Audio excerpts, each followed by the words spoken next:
Hello students, welcome everyone. कैसे हैं आप सब लोग? आई होप सब लोग ठीक होंगे।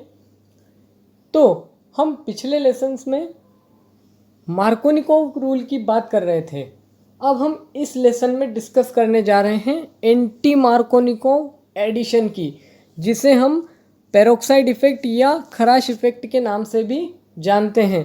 पेरोक्साइड इफेक्ट इसलिए क्योंकि यहाँ पर पेरोक्साइड का प्रेजेंस ली जाती है, और खराश इफेक्ट इसलिए क्योंकि इसे खराश और मायो ने देखा था। सबसे इम्पोर्टेंट बात, anti Markovnikov addition only on HBr के केस में ही होगा। ठीक है, तो हम आगे बढ़ते हैं। यहाँ पे हमने प्रोपीन लिया है, उसकी HBr का एडिशन उस पर हम देखते हैं in the presence of benzoyl peroxide. अब इस फॉर्मूले को लेके बिल्कुल भी टेंशन नहीं लेना है हमको कि यार ये सब कैसे लिख लेंगे, कैसे क्या कर लेंगे। बिल्कुल सिंपल है, बस आप ये याद रखिए बेंजोइल ग्रुप क्या होता है, C6H5CO। मतलब यहाँ C6H6 का एक हाइड्रोजन हटा के CO से हमने रिप्लेस कर दिया है। अब बेंजोइल तो हमको समझ में आ गया। अब पेरोक्साइड ग्रुप की अगर हम बात करें तो वो होता है, आप सब लोग हाइड्रोजन पेरोक्साइड से तो फेमिलियर हो ही। वहाँ पे फॉर्मूला क्या होता है, H2O2। अब उसके दो हाइड्रोजन हटा दो तो ये जो ग्रुप हमको मिलेगा ये पेरोक्साइड ग्रुप होगा। मतलब ऑक्सीजन ऑक्सीजन सिंगल बॉन्ड और एक एक ऑक्सीजन की वैलेंसी फ्री। अब ये जो एक एक ऑक्सीजन की वैलेंसी फ्री यहाँ पे हो रही है, उसको दो बेंजोइल ग्रुप से हम सेटिस्फाइड कर देते हैं। ये हो गया हमारा बेंजोइल पेरोक्साइड। तो फाइनली हमको इस रिएक्शन से क्या प्रोडक्ट मिलेगा, 1 ब्रोमो प्रोपेन। तो यहाँ हो क्या रहा है, मार्कोनिकोव रूल में पॉजिटिव पार्ट एडेंडम का उस कार्बन पे अटैक करता था जिस पे नंबर ऑफ हाइड्रोजन्स ज़्यादा होते थे, परंतु यहाँ देखिए यहाँ जस्ट उल्टा हो रहा है। यहाँ पॉजिटिव पार्ट मतलब ये H कौन से कार्बन पे अटैक कर रहा है, जिस पे नंबर ऑफ हाइड्रोजन्स कम हैं। यहाँ पे देखिए ये H अटैक करेगा तो ये इसको CH2 बना देगा, और ये Br यहाँ पे अटैक करेगा तो CH2Br, मतलब ये हमारा प्रोडक्ट बन जाएगा। तो कितना सिंपल था। अब हम इसकी मैकेनिज्म की ओर मूव करते हैं।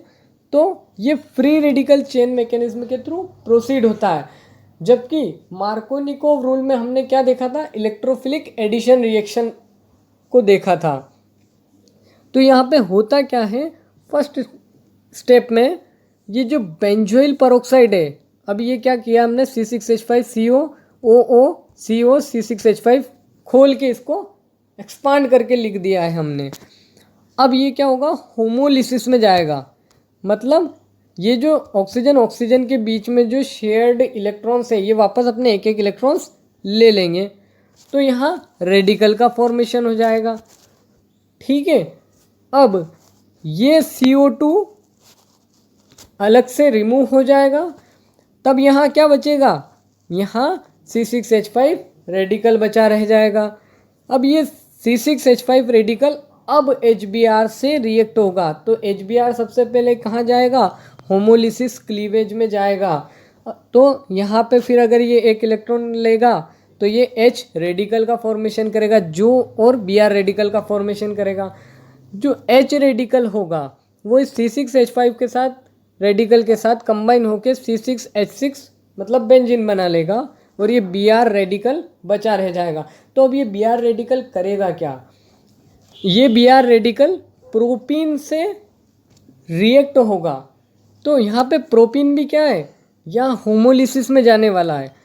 तो जब अगर ये Br इस वाले कार्बन पे अटैक करता है तो कुछ ये वाली कंडीशन बनेगी, जब ये Br इस वाले कार्बन पे अटैक करता है तो ये वाली कंडीशन बनेगी।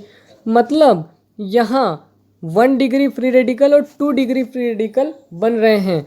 2 डिग्री क्यों, क्योंकि यहाँ पे 2 मेथिल ग्रुप हैं, और यहाँ 1 डिग्री क्यों, क्योंकि यहाँ इस रेडिकल वाले कार्बन पे एक ही एल्किल ग्रुप अटैच्ड है।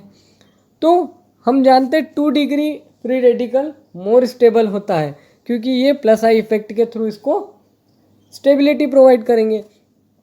अब क्या होगा कि जब ये 2 डिग्री फ्री रेडिकल वापस से HBr की से रिएक्ट होगा तो ये HBr फिर कहाँ जाएगा, होमोलिसिस में। तो यहाँ भी फ्री रेडिकल का फॉर्मेशन इसको करना जरूरी है। तो ये H रेडिकल बनेगा और Br रेडिकल बनेगा। तो ये H रेडिकल कहाँ जाएगा, इस CH रेडिकल के पास चला जाएगा। तो ये हमको प्रोडक्ट मिल जाएगा। और हम जानते हैं कि 2 degree free radical more stable होता है, इसलिए ये प्रोडक्ट मेजर होगा। उसी टाइप से अगर हम सोचें कि 1 डिग्री फ्री रेडिकल के लिए क्या होगा, तो यहाँ फ्री HBr होमोलिसिस में जाएगा, H रेडिकल Br रेडिकल बनेंगे। H रेडिकल कहाँ चला जाएगा, सिंपली CH2 रेडिकल के पास चला जाएगा। तो ये हमको प्रोडक्ट मिलेगा जो कि माइनर होगा, क्योंकि 1 डिग्री फ्री रेडिकल क्या होता है, लेस स्टेबल होता है। तो हमको एंटी मार्कोनिकोव रूल भी इजीली समझ आ चुका है। अब आगे बढ़ते हैं। तो हम अगली रिएक्शन देखते हैं, addition of sulphuric acid. Sulphuric acid सब जानते हैं, H2SO4। तो हमने क्या किया है, इथिन की H2SO4 के साथ रिएक्शन कराई है। यहाँ पे हमने H2SO4 को खोल कर लिख दिया है यहाँ पर। अब ये जो एडिशन होता है ये भी मार्कोनिकोव रूल के अकॉर्डिंग ही होता है। तो हमको बिल्कुल भी घबराना है ही नहीं, क्योंकि हम मार्कोनिकोव रूल को अच्छे से पढ़ चुके हैं, जो ये कहता है कि पॉजिटिव पार्ट कहाँ अटैक होगा, जिस कार्बन के पास नंबर ऑफ हाइड्रोजन एटम्स ज़्यादा होंगे। तो यहाँ पे पॉजिटिव पार्ट क्या है, H2SO4 का ब्रेकडाउन जब हम करते हैं तो H पॉजिटिव और HSO4 नेगेटिव के फॉर्म में होगा। तो यहाँ पे जो ये H है ये इस वाले कार्बन पे चला जाएगा, और ये बाकी का जो ये वाला पार्ट है HSO4 नेगेटिव ये इस वाले कार्बन पे चला जाएगा। तो हमारा प्रोडक्ट में मिल जाएगा। यहाँ पर हमें ये एथिल हाइड्रोजन सल्फेट मिल रहा है। तो एक जनरलाइजेशन है कि अल्कीन पर सल्फ्यूरिक एसिड की रिएक्शन करवाते हैं तो हमें एल्किल हाइड्रोजन सल्फेट मिलता है। वैसे ही हमने अगर यहाँ प्रोपीन लिया या सल्फ्यूरिक एसिड की रिएक्शन करवाई तो हमको क्या मिला, प्रोपिल हाइड्रोजन सल्फेट। तो यहाँ तक सबको क्लियर है? क्लियर है, आगे बढ़ते हैं। अब देखते हैं हम 5th addition of water. Water की एडिशन हम देखने वाले हैं। तो यहाँ पे हमने 2 मिथाइल प्रोपीन लिया है, ठीक है। उसकी हमने वाटर पे का एडिशन करवाना है, पर यहाँ मीडियम क्या लिया हमने, एसिडिक। H पॉजिटिव जहाँ भी लगा मिले मतलब समझ जाओ एसिडिक मीडियम है, क्योंकि एसिड होते क्या हैं, हमने क्या पढ़ा है कि जो H पॉजिटिव दे या H पॉजिटिव आयन फर्निश करें उन्हें तो एसिड बोलते हैं, और जो OH positive OH negative ion furnish करेंगे उन्हें क्या बोलेंगे हम, बेस। तो यहाँ पे H पॉजिटिव है यानी कि यहाँ एसिडिक मीडियम है। अब होगा क्या कि ये जो H पॉजिटिव और OH नेगेटिव यहाँ H2O से मिलेंगे, उसमें H पॉजिटिव हो जाएगा उस कार्बन पे जिस पे नंबर ऑफ हाइड्रोजन्स ज़्यादा है, तो यहाँ पर ज़्यादा है यानी कि ये CH3 बन जाएगा CH2 से, और OH नेगेटिव उस कार्बन पे जाके अटैक करेगा जिसके पास number of hydrogen atoms come हैं। तो ये कार्बन है, इसके पास तो बेचारे के पास हाइड्रोजन है ही नहीं, तो यहाँ पे इजीली ये OH अटैक कर देगा। कुछ नहीं है, ये CH3 था, यहाँ CH3 है, और ये C था, यहाँ पे C है। अब यहाँ हमने क्या करा था, CH3 बनाया था तो ये CH3 लिख दिया। उसके बाद इस कार्बन पे एक और क्या अटैक हुआ था, OH नेगेटिव का, जो हमने यहाँ पर लिख दिया। तो हमको ये प्रोडक्ट क्या मिला, 2 मिथाइल प्रोपेन 2 ऑल। ठीक है, तो आगे बढ़ते हैं। ओजोनोलिसिस को पढ़ने से पहले हम पढ़ेंगे ऑक्सीडेशन रिएक्शन हम पढ़ते हैं। तो इसमें 2 केस हो सकते हैं।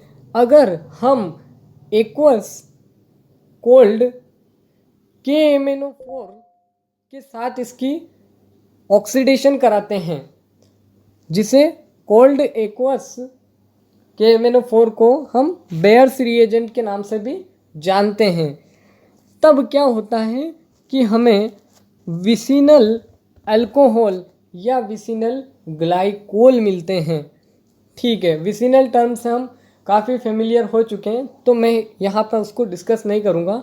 हम अब देखते हैं कि हो क्या रहा है। यहाँ पे H2O यानी कि एक्वस मीडियम में था इसलिए यहाँ H2O लिखा है, और ये ऑक्सीडेशन करा रहे हैं इसलिए यहाँ पे O लिखा है। तो यहाँ पे ओवरऑल मिला क्या है, 2 OH हमको मिल रहे हैं, क्योंकि एक OH तो इस वाटर का मिलेगा और एक H पॉजिटिव और एक O, ये दोनों OH होंगे। तो हमको कुछ नहीं करना, एक OH को इस CH2 वाले पे लगा देना, एक OH को इस CH2 पे लगा देना, तो हमको ये फाइनल प्रोडक्ट मिल जाएगा जिसका नाम होगा इथेन 1,2 डाइऑल या ग्लाइकोल भी इसे बोलते हैं। उसी टाइप से अगर एक्वस मीडियम की जगह हम अगर एसिडिक KMnO4 ले लेते हैं, यहाँ पे देखिए फिर वापस से हमने H पॉजिटिव लिखा, मतलब एसिडिक मीडियम का हम यूज़ कर रहे हैं, तब हमें अल्किन से कीटोन भी मिल सकता है। यहाँ पे हमने 2 मिथिल प्रोपिन लिया है, उसको हमने एसिडिक KMnO4 के साथ ऑक्सीडाइज करवाया, तो हमको प्रोपेन 2 ऑन मिला, CO2 और वाटर भी मिले। उसके बाद यहाँ पे अगर हमने ब्यूट 2 इन लिया, वही एसिडिक KMnO4 के साथ ऑक्सीडाइज करवाया, तो हमको एसिड तक मिला। मतलब यहाँ हुआ क्या, देखो एक जनरलाइजेशन है कि अगर हम किसी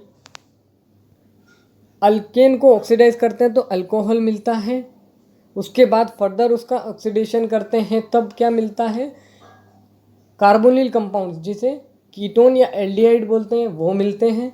उसके बाद उसका फर्दर ऑक्सीडेशन करवाया जाता है तो हमको एसिड मिलता है, और इसके बाद भी अगर ऑक्सीडेशन कंटिन्यूअस रखा तो हमें कार्बोनिक एसिड मिल जाता है, यानी कि जो कि ब्रेक डाउन हो जाता है इजीली काय में, CO2 और वाटर में। तो यहाँ पे हम कीटोन भी बना सकते हैं और कार्बोक्सिलिक एसिड भी बना सकते हैं। अब ओजोनोलिसिस को हम पढ़ते हैं।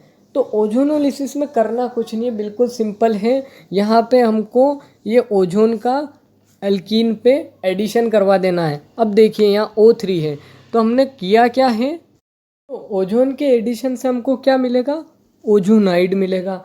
अब यहाँ करना क्या है, ये CH, ये 2 कार्बन के बीच में जो डबल बॉन्ड है इसको पूरी तरह से तोड़ दो, और ये O3 को एक साइक्लिक फॉर्म में हमको जोड़ देना है। ये इसकी शॉर्ट ट्रिक है। तब ये प्रोपीन ओजोनाइड हमको मिलेगा, और ये ओजोनाइड जिंक और वाटर की प्रेजेंस में ये ब्रेक हो जाएंगे स्मॉल मॉलिक्यूल में, मतलब ये इथेनल और मिथेनल में टूट जाएंगे। अब देखो, अब ये ऐसा क्यों होगा, इसकी भी शॉर्ट ट्रिक के लिए मैंने यहाँ पे डैश से बता रखा है कि हमको ब्रेक कैसे करना है। बस ये यहाँ पे ऐसा ऐसा डैश बना देना है, तो यहाँ पे बचा हुआ मॉलिक्यूल क्या रह जाएगा, CH3CHO, ये हमने इथेनल लिख दिया CH3CHO, और यहाँ के क्या बच रहा है, CH2 और O बच रहा है। इसको हम जब कार्बन की वैलेंसी बैलेंस करके और देखेंगे तो यहाँ पे ऑक्सीजन डबल बॉन्ड से जुड़ा होगा और 2 H जुड़े होंगे, तो यहाँ पे होगा क्या, HCHO, इसको हम मिथेनल लिख देंगे। उसी टाइप से 2 मिथाइल प्रोपीन को भी लेंगे, तो यहाँ कुछ नहीं, यहाँ पे CH था और यहाँ CH3 था, यहाँ पे क्या है, C और CH3 हो जाएंगे। ठीक है, कोई दिक्कत वाली बात नहीं। वही Zn+H2O के साथ करेंगे इसको, तब प्रोपेन 2 ऑन मतलब कीटोन और एल्डिहाइड मिलेगा। यहाँ दोनों केस में एल्डिहाइड मिल रहे थे, यहाँ कीटोन और एल्डिहाइड मिलेगा, क्योंकि यहाँ पर क्या हो गया है, ये 2 CH3 आ चुके हैं। ठीक है, आगे बढ़ते हैं। तो लास्ट रिएक्शन है हमारी पॉलीमराइजेशन। सबसे इम्पोर्टेंट चीज़ इसके बारे में कि पोली का मतलब जिसमें नंबर ऑफ मॉलिक्यूल्स ज़्यादा हों। तो यहाँ पर देखो, यहाँ पे हमने N मॉलिक्यूल्स ली हैं इथीन के, उसको हाई टेम्परेचर और प्रेशर के किसी कैटलिस्ट के साथ हमने रिएक्ट करवाया, तो हमको क्या मिला, इथीन का पॉलीफॉर्म मिला, यानी कि पॉलीइथीन मिला, जिसे हम जानते हैं प्लास्टिक बैग्स में भी हम लोग यूज़ करते हैं।